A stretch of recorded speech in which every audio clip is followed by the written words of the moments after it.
Gonna do a little video on pellet traps here. A few that you can make yourself, a few that you can buy in the store like this one. And we're gonna talk about how they function. Do they work well? Do they not work well? So let's get down to it. This is the Gammo cone trap, rated for air guns 700 feet per second and below. Does work well for those air guns. I had a QB78 for a while that I shot probably 5,000 rounds through and didn't really do much of anything to this trap. The minute I got my Gammo Whisper though and started shooting upwards of 900 feet per second with the same 7-grain pellet, we had problems. I wanted to stop the video right here because I kind of forgot to show you guys how that Gammo trap works. So let's take a quick look at a crudely drawn depiction of the Gammo trap, and I'll give you guys an idea of how it works. This is a general look of the Gammo pellet trap. As you can see, what we have here is a two-piece design. This piece and this piece. This cone requires assembly. Comes with the screws required and everything. It's rather simple to do.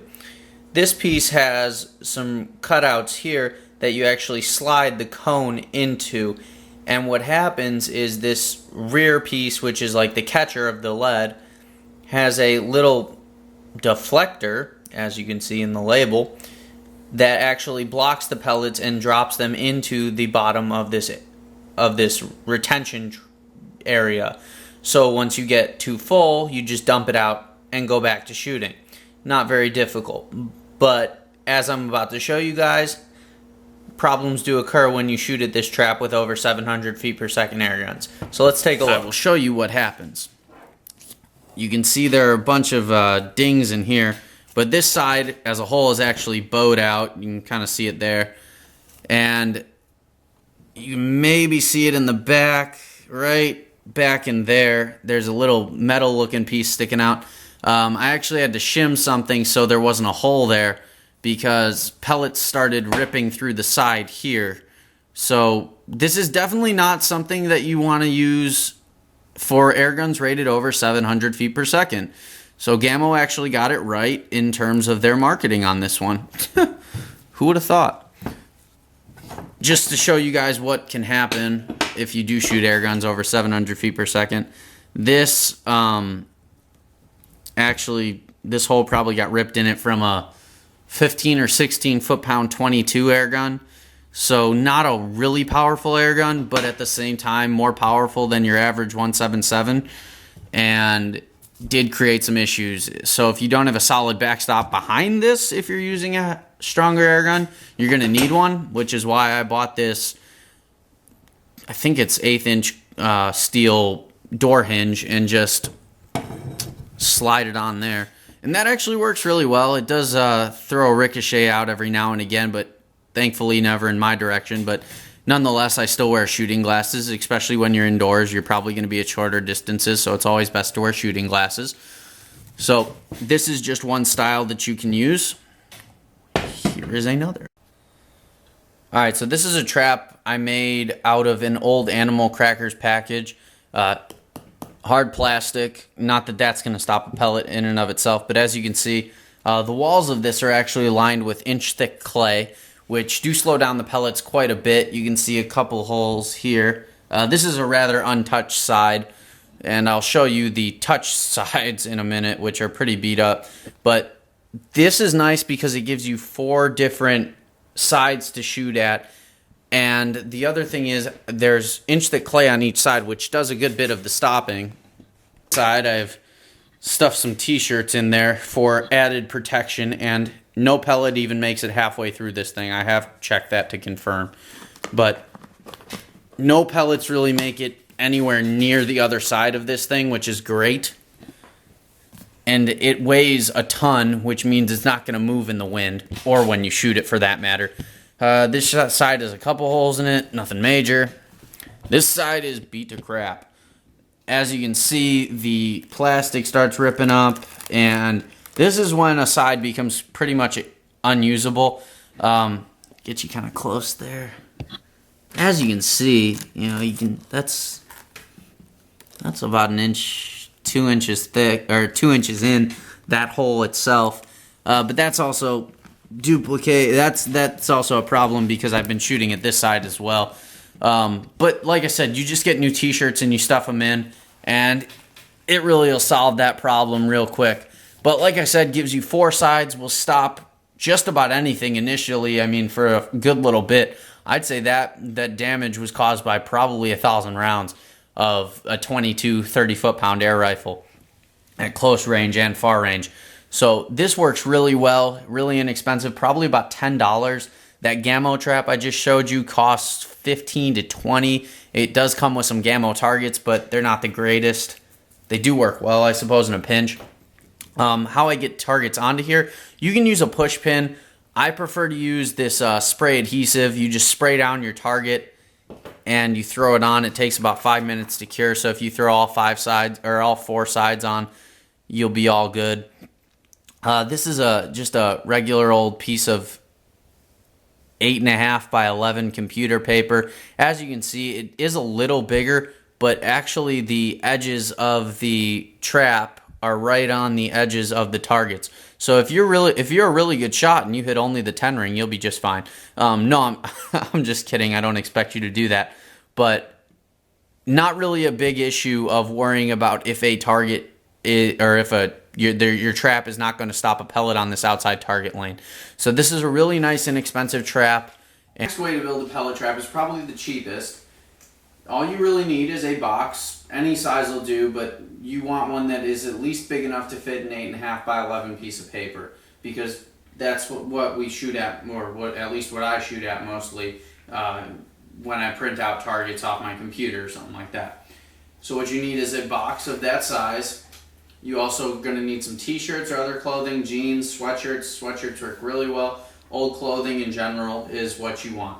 And then some tape and some thumbtacks. And I'll show you how this assembles.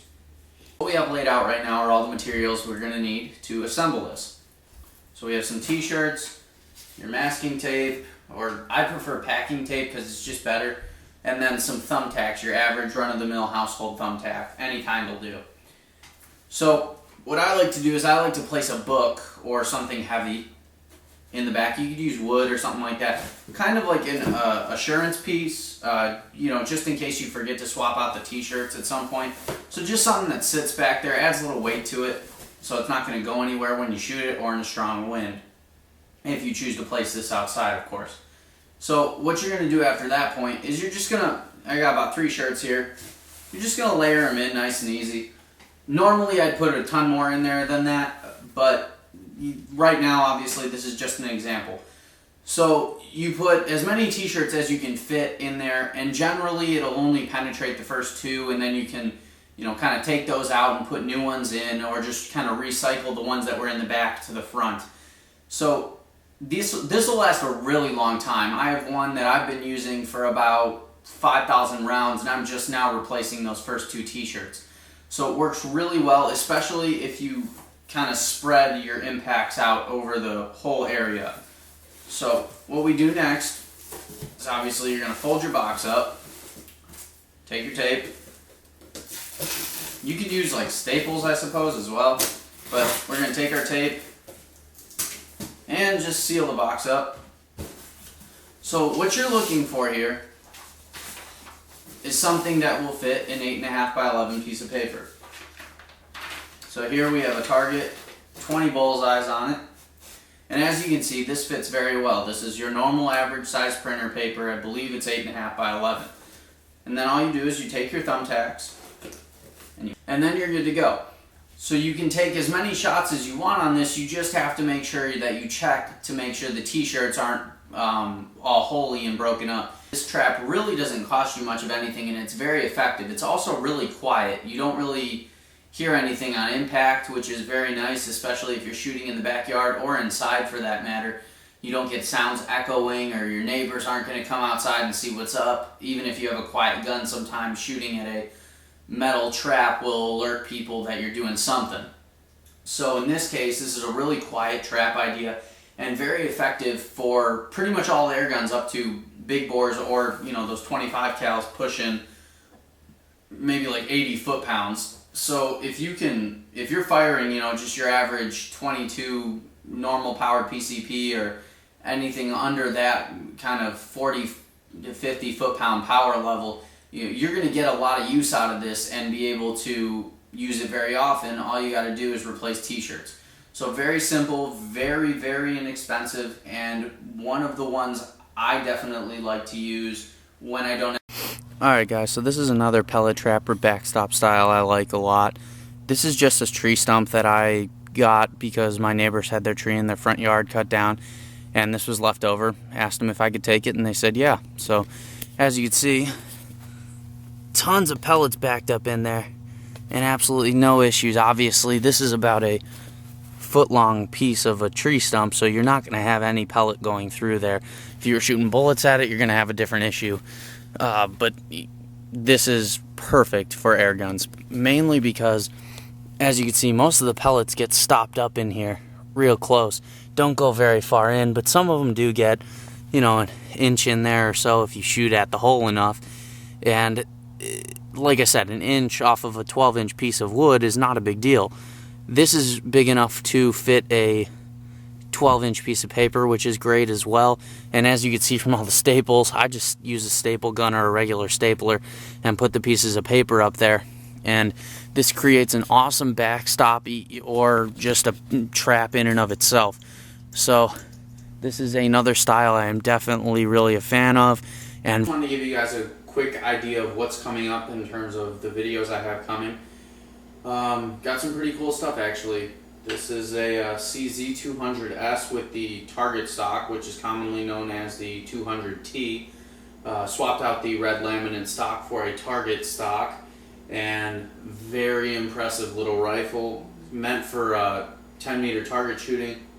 Very impressive. Stay tuned for this one. Been waiting to stretch it out a little bit, see how this does at distance. As well, we have the FX Cyclone coming up still to review, the Hotson 95. I've done short videos with both of those. I'll put the links up to those in the video. And also have a couple do-it-yourself kind of quick look videos in terms of like penetration testing. I want to do a recoil video about springers and try and show you guys how they recoil and how much a Magnum Springer versus a low-powered Springer does. So I got a couple new things coming out, but I just wanted to say thank you guys for watching. Viewership's been great, and I'm going to do my best to give you guys some cool stuff coming in the future. I have a Benjamin Discovery coming that we are going to do something that has been probably unseen so far on YouTube with. So stay tuned for that one, and I will keep you guys updated in terms of what's coming as the videos come out. So I just want to say again, thanks for watching, and we'll see you at the next one.